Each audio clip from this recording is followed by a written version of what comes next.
Hello and welcome to Digital Reflections new episode. I am Melih Gülmez. I am a first grade ELT student and today we are with Gülfem Büyükaltıner. Hello Gülfem. Hello. Can you introduce yourself to us? Hello everyone, I'm Gülfem and I study at Sinop University. I'm third grader and I'm here to answer your questions. Okay, welcome again. Thank you. Okay, then let's start with first question. All right.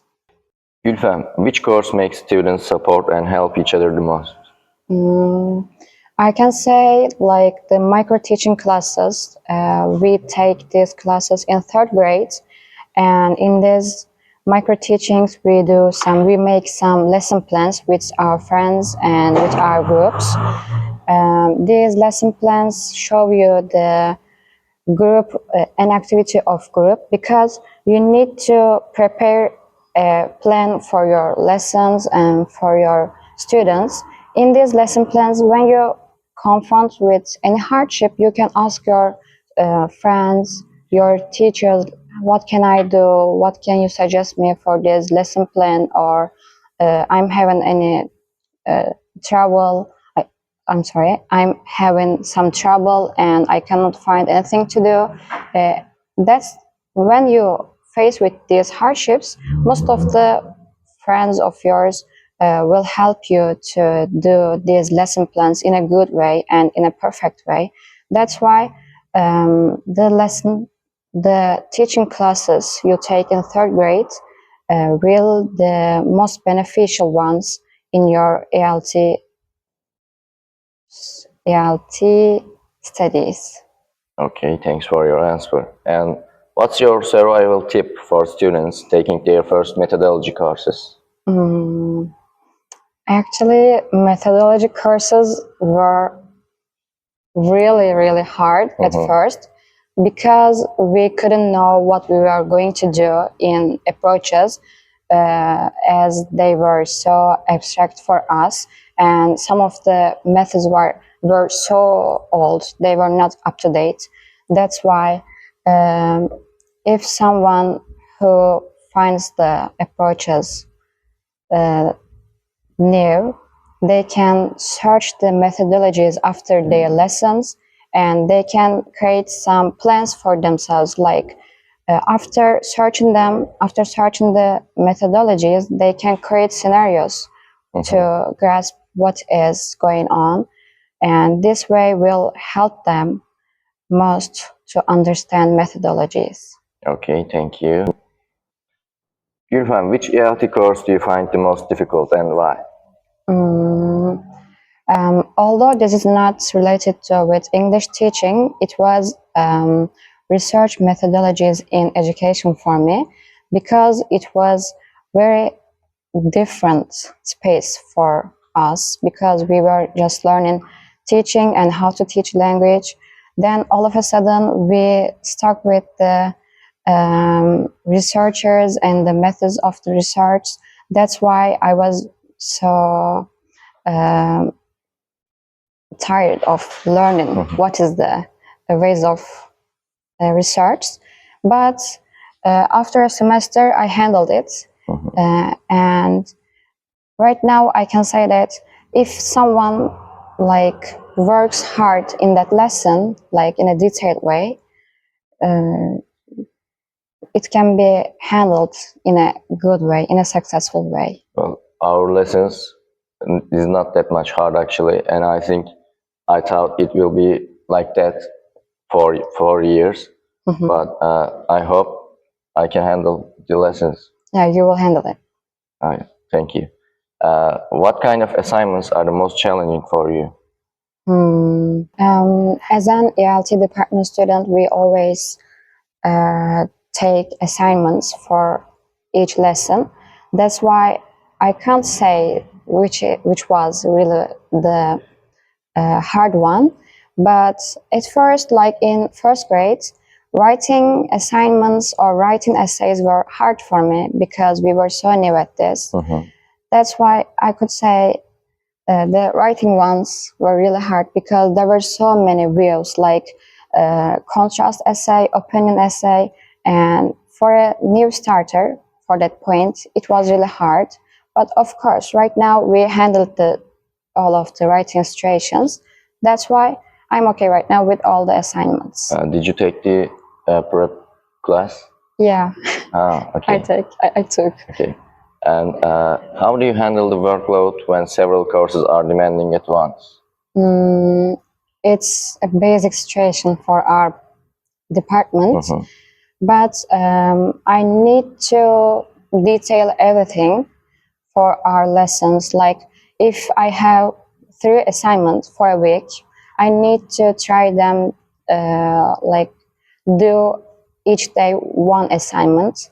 With this way, I feel like I can tidy up all of the knowledge and I can create a super assignment. Okay, thank you. I have a question about micro teaching sessions. How do you deal with the performance anxiety during micro teaching sessions? It's an important point, I guess. Yeah, how can I say? When we need to do micro teaching, I try to do rehearsals before going to class. Like I open up my presentation, my lesson plans, and I read them, and I try to act like a teacher because we need to be a teacher when we make the micro teachings, when we do the micro teachings, because our teachers want to see what we have become, like a teacher, as a teacher. That's why my top priority is doing rehearsal before going to class and acting like a real teacher. Okay, Gülfem, how do you balance your academic work and mental health during stressful semesters? Mm, when you encounter with the exam week, it's like really hard because you have lots of things to do, like lots of lessons to study, and sometimes you need to do assignments also with the exams. But as I said, I try to take my time, like each day a lesson.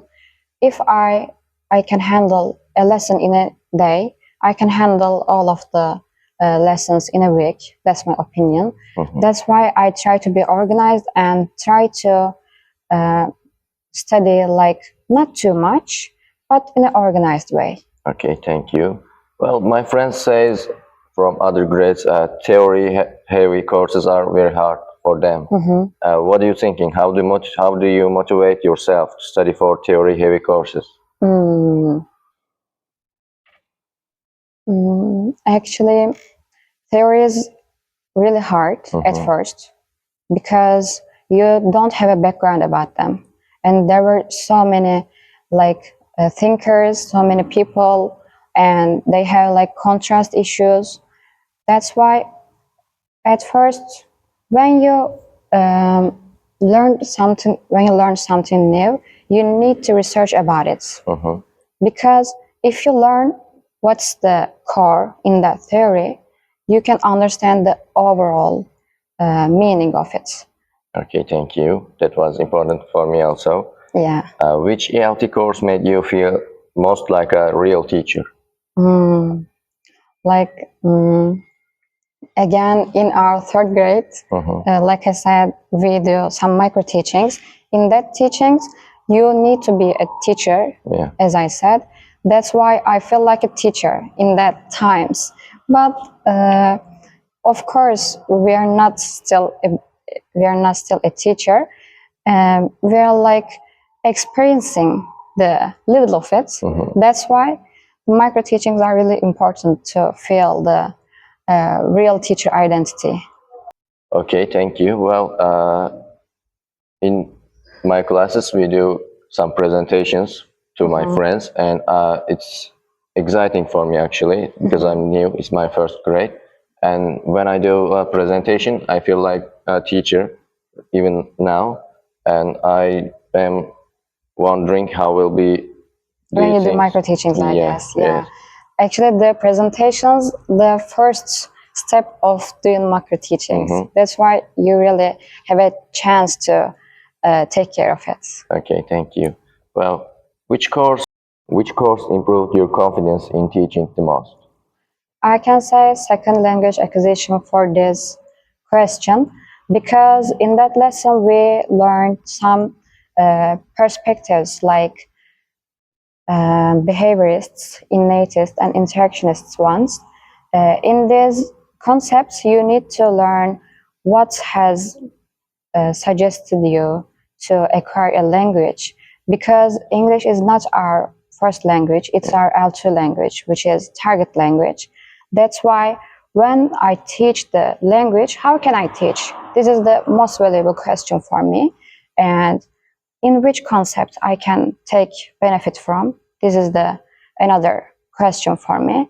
And this class, second language acquisition, helped me to find my way about teaching and how to behave for students, how to behave for teaching concepts, because language is very abstract thing. How to teach language is important for this class. That's why I can say this was the most beneficial lesson for me. Okay, thank you. Well, we had a question related to that, but I want to ask this. Which course best prepares you for real classroom challenges? When you say real classroom challenges, it connects me to the micro teachings again, because in other lessons you're a student. You just listen the teacher and you just take notes, study for that lesson. But in micros, you are aware of the class and you are anxious in that moment, like you need to something to take the students' attention.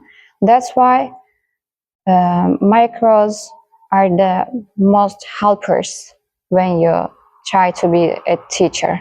As I understand, it is one of the most important languages. Yes. Lessons, sorry. Which course changed the way you think about language teaching the most? I guess it was again second language acquisition, because acquiring a language is so different than learning a language. In that lesson, you need to compare what's the languages acquiring and what's the learning, because acquiring first starts with your birth, and learning starts in your whenever in your life. That's why you need to understand the difference between the concepts like acquiring and learning. In that lesson, we learned questions, monitor models, and like I said, interactionist ones, behaviorist ones, like Skinner, and the innatist ones. That's why in this lesson, you can also learn what is the root of the acquiring and learning. It's helped me much. Okay, thank you. Well, I want to ask a question about linguistic and phonetic. How do students usually feel about courses like linguistic and phonetics? They are really important topics if you are an ELT student, of course.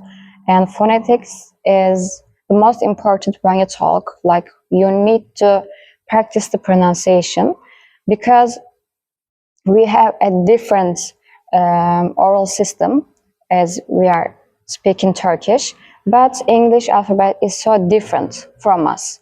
That's why phonetics is phonetics can be hard at first to learn and to pronounce all of the sounds, each sounds. But you need to practice them with a how can I say, with a skillful way. Of course, I do not say that you need to speak perfectly, like you need to pronounce all the sounds perfectly. I do not say that, because every accent is unique to itself. That's why it's good to learn, it's good to pronounce the sounds perfectly, but it's not a matter, of course. When it comes to linguistics, it's like another field of the English language teaching. It's like about the psychology, brain, and the animals, and the people, how a human can learn the language. There are so many different topics, and they are so interesting for an ELT student. That's why every ELT student needs to learn linguistics and phonetics. Yeah, of course. Thank you. Well, as we are an ELT students, we have to do a lot of presentations and some other projects. Yeah. And I want to know, what's the most memorable or creative project you have done in an ELT course? Of course, when the first grade starts, you start to make presentations, like you said. The years were passing by, like with presentations, with micro teachings. Yeah. Of course, doing something that's unique for students and which attracts students is the most important thing. That's why in my course, if I find any activity which attracts students, it makes me happy. So, Gülfem, which course do you think requires the most critical thinking? Actually, I would want to qualify with all of the grades with this question. For first grades, it needs to be writing skills, because you need to perform lots of writing. I agree. At that time. For second grade, it's both linguistics and approach lessons, because they need to be creative to think and to grasp their meaning. For third grade, it's the micro teachings, the teaching classes, because if you are good at critical thinking, you can manage the assignments and the micros, the presentations perfectly. Okay, thank you. And how do you study effectively for theory-based subjects like linguistics? Actually, there are so much research about linguistics on YouTube or on Wikipedia, on Google. You can search all of the topics on internet. That's why searching what is like odd for you in linguistics give you the answer of the topics.